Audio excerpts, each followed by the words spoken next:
Hi guys, it's Janet again, continuing my living room talks. Today I have Dr. Frank Waters, a Hall of Fame athletic trainer with me.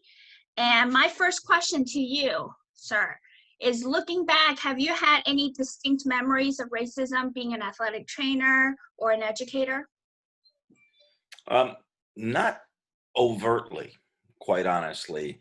I haven't faced them overtly, but there have been subtleties over the years. Probably the most memorable situation is soon after I finished working and earning my master's degree at Indiana State. I was looking to apply for a particular job at a university in the Northeast in the New York City area.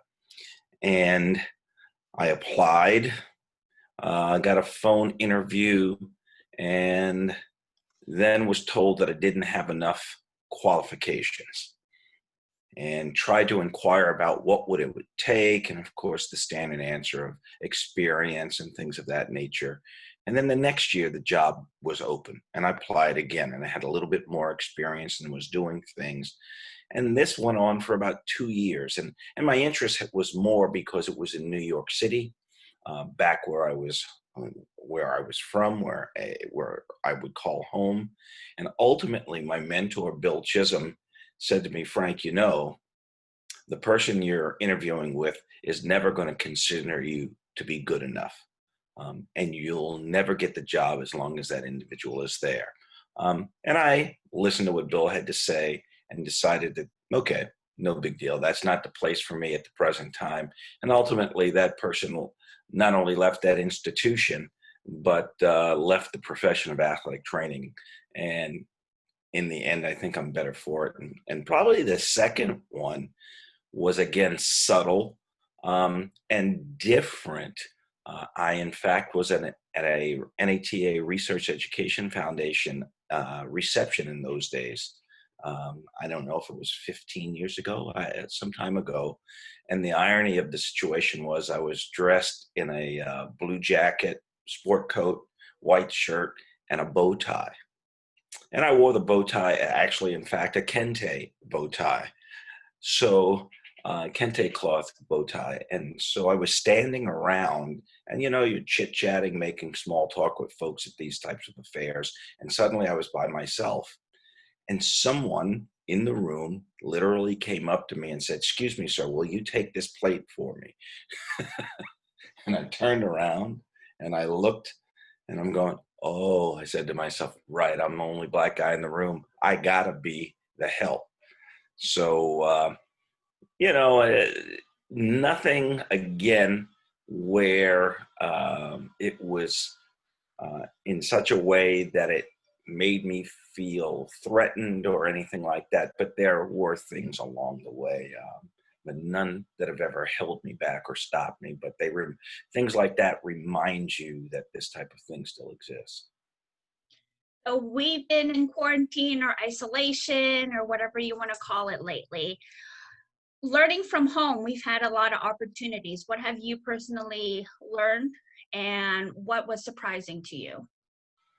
Well, considering the state of events that are going on in the world today, the Black Lives Matters movement, and all that's happening, probably the thing that struck me the most and that I've learned the most about it is if we look at two things in particular. One, the concern for renaming military installations that are currently named after Confederate soldiers. And then secondly, the monuments that were erected after Reconstruction here in the United States to honor Confederates. Being an adopted child and also from a military family, I lived at a place called Fort Benning, Georgia, in Columbus. And little did I know as a child or the majority of my adult life that General Benning was a Confederate general. And I've taken the time on my own to educate myself about him and the others. There are about 10 or 11 installations around the country that are named after these Confederate generals. And I believe in the old statement that we used to see on television, the more you know, hashtag the more you know. I think that's really important nowadays. I've come to find out that we should, and believe that we shouldn't honor these men. That it's no longer, it never was appropriate, but now we all know it's in the light, it's transparent, and there are many other men and women that could be chosen for their honor and valor in times of war and strife, in defending our country, who could be so honored and their names be replaced or placed on the entrances of these institutions and these bases. I think the time has come.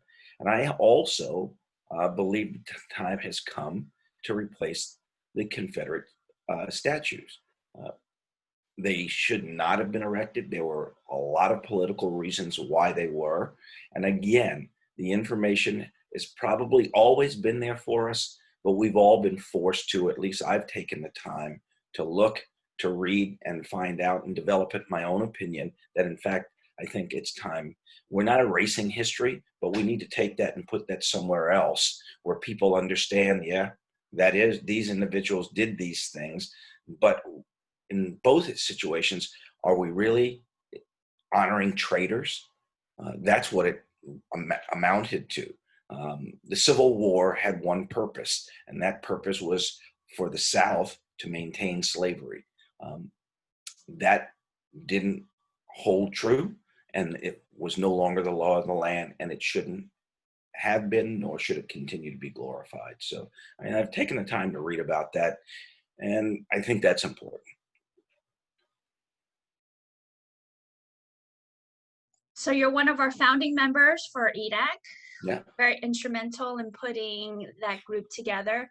Where do you see EDAC in the next decade? Its purpose, its mission, and involvement? Well, I think its purpose and its mission continue to remain the same and even grow and evolve, because the world is going to be a different place than it is today, and it's a different place than it was when we began EDAC 25, almost closer to 30 years ago.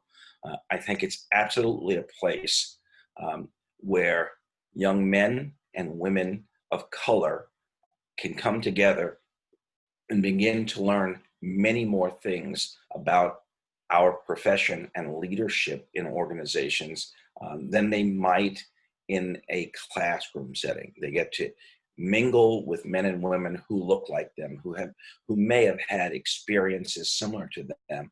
And I believe that will be the place, that EDAC will be the place where the first man or woman of color will come from to become the president of the NATA. I think that's one of its roles, is to help. It's not only to work on issues inside of EDAC that we have, but also to show us that leadership then can go out to the whole, because in fact, we relate to that game as it relates to our members of EDAC going forward.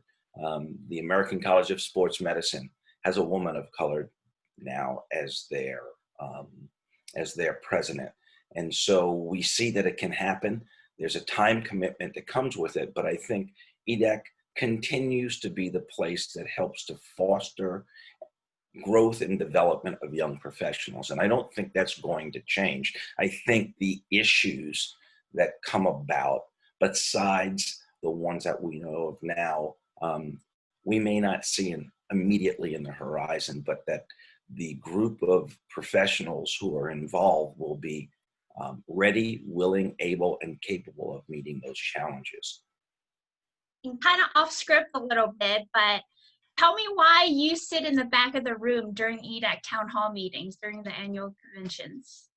Well, yeah, I sit in the back because I'm kind of like the proud papa, if you will.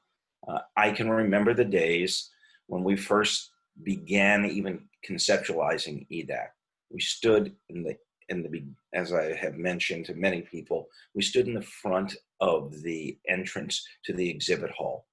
And I say we, typically men, myself, and several other individuals. And over the years, after 2 or 3 years, we would have folks come to us and say, oh, you're having a meeting. And that's what started the thought. And when we eventually organized and when we started to have our town hall, there was sparse attendance. Maybe if we were lucky, we'd have 20, 30, and gosh, it would be great if we had 50 people. But now I can't count how many folks there are. And I love to sit there and see the number of energetic young professionals who have come in to our midst and who are willing to be so involved. And it just gives me a sense of pride. And so I enjoy sitting back there, just watching all that's going on. All right, a little disclaimer. All views and opinions of those of the subject do not represent views and opinions of any organization. So what are your personal opinions about current events? I think that this has been a tipping point where we're in, I won't say a crossroads, but seems like every 15, 20 years, these issues resurface again, and that it's time, though, that we really address them in the bigger picture.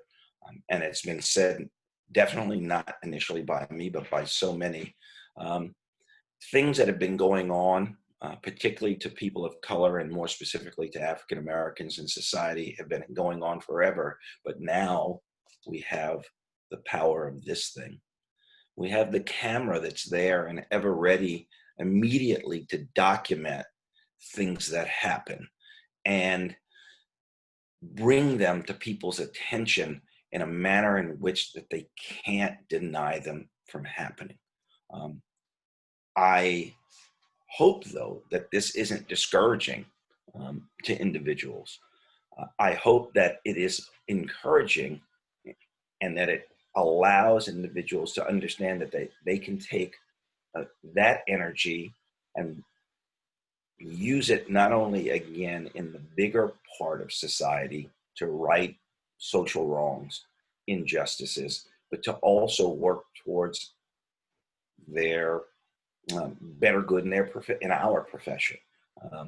But I think the time has come for a lot of things to change, and I understand that it makes those in the majority population uncomfortable.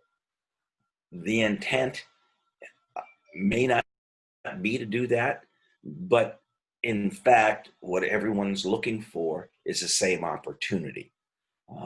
And in order to do things, a friend of mine, his wife said once, and he was a member of EDAC, Demetrius Johnson, his wife at the time said, we have to have courageous conversations. And I think not only do we have to have courageous conversations, but then of course conversation has to then lead to action, which is, we have to have something that happens that makes change and substantive changes in society and even within our workplace environments and things of that nature. And so I hope that in the big picture, things change for the better. But that's not going to, even with all that's happening now, that's not going to happen overnight.